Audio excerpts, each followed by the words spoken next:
Hello Awesomeness, my name is Maria and welcome back to my channel. How are you today? I really do hope that you guys are all doing fine.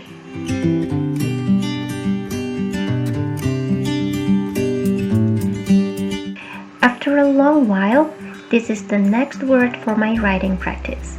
So the word for my writing practice today is Olah Raga.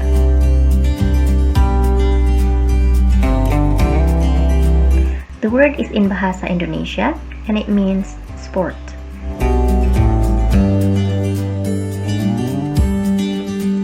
There are 5 different ways of how I write the word for my writing practice.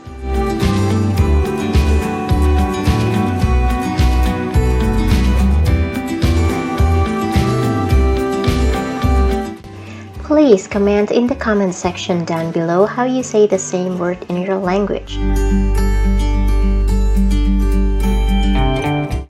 And please remember to mention where you come from.